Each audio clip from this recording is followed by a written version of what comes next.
I'm Nate Riggle, and you are listening to The Way of the Bonfire, the pursuit of curiosity, perspective, and fulfillment. This journey doesn't have to be so cold. We can be the warmth it needs. Let's escape the trance, get inspired, laugh at ourselves, and get in touch with our wild side again. Hey, welcome back. All right, we're starting off with our inaugural episode that's not just me rambling about myself. You ever get in a rut, like for too long? Like you're so used to doing the same things and seeing the same stuff the same way that you think you're comfortable and you're safe, but you feel like an ache inside. And just say, well, I guess this is what people are calling adulting. And this is what it's like to have responsibilities. This is just how it is. Time to grow up. Wrong. There is an antidote, and it's called curiosity. It's a big step in getting perspective and crawling out of the rut. There's a lot of things that kind of annoy me when I'm trying to be curious that I'll hear stuff like, if it ain't broke, don't break it. Fine, that has its place, but that's not what I'm talking about. The grass is always greener on the other side. Yeah, fine, that has its place. Stuff like this has worked for 1,000 years. Why do you think you have a better way? Fine, that has its place. And I like studying the wisdom of the ancients. Another one is curiosity killed the cat. Yeah, because the cat was sticking its nose in the wrong places and getting in other people's business. I guess that is a good reminder that curiosity is a tool, and we're going to talk a lot about how to use it on my show here across all the different podcasts that I do. But let's just start off with, what is it about curiosity that can bring that excitement and perspective and everything back into our lives? Think about it. Think about kids for a second. The reason that the things kids say are so funny and exciting to witness sometimes is because they're looking at everything with new eyes. And for them, everything is something to examine and discover. We get so neck deep in technology sometimes as adults, we forget about the rest of our senses. And now, since Father's Day is coming up, I'm about to drop 3 quotes from my old man, who I'll refer to as Big Rig, because he's still watching over me, and I want to honor him and give him a wink back for all the winks he's given me since he passed on. So here's the first one. He used to always say, with a kid, everything employs at least 3 senses. See it, touch it, taste it. Another thing he would say that's kind of in the same line here, and I didn't realize that these quotes of his that he would always say are all kind of linked. It's like I keep finding these new gems as I study his sayings. He used to say, one of the secrets to staying young is that you learn something new every day.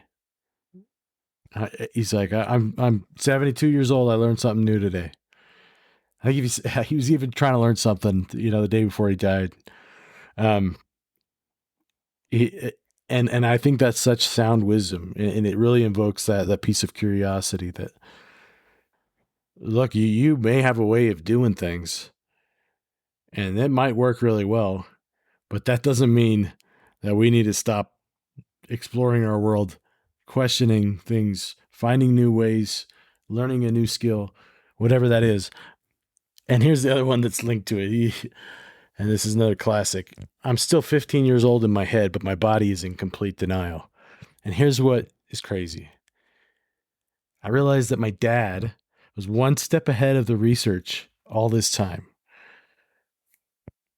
There's been a lot of studies lately, some actually statistically significant and rooted in sound, rigorous methodology across a long enough period of time, that have shown that lifelong learning can actually slow down and delay cognitive decline.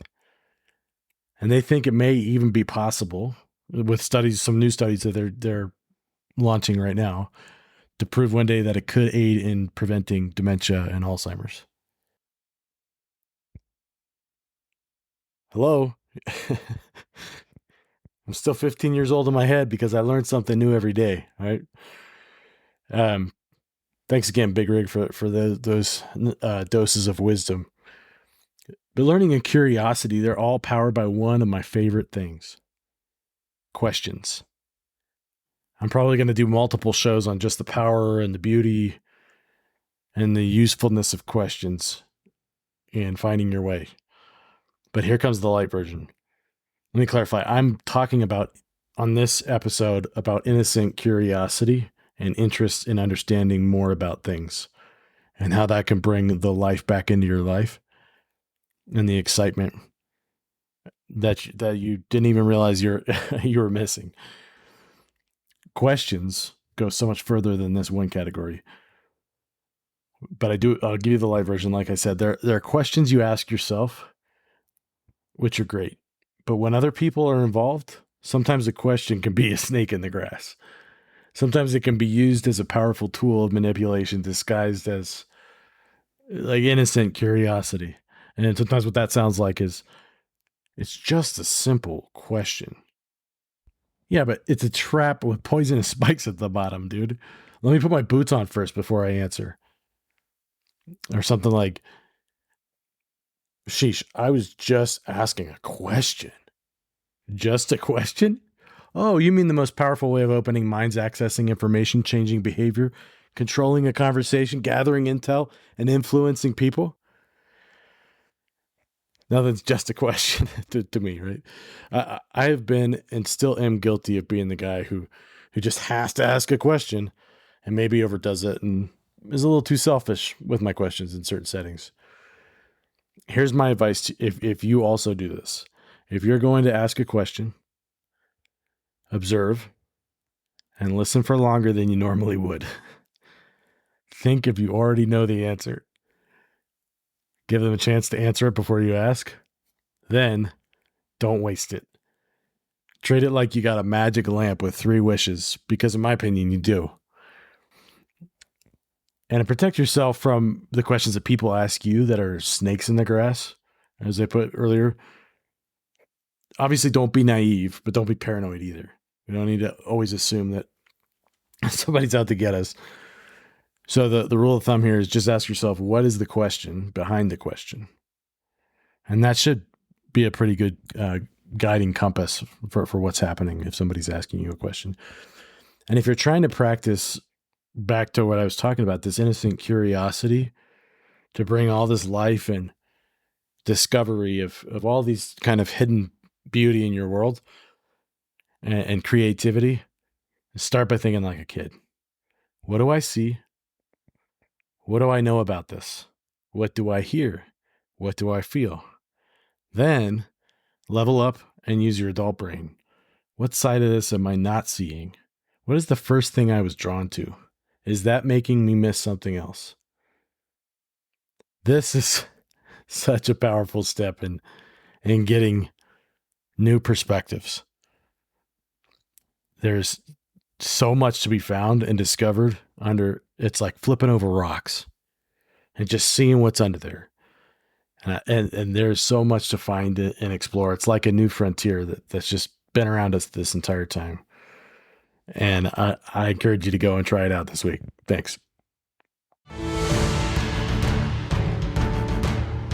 Hey, thanks for listening to this episode of the podcast. I do appreciate it, and I'd love it if you'd subscribe so that you never miss another show. We'll see you on the next episode.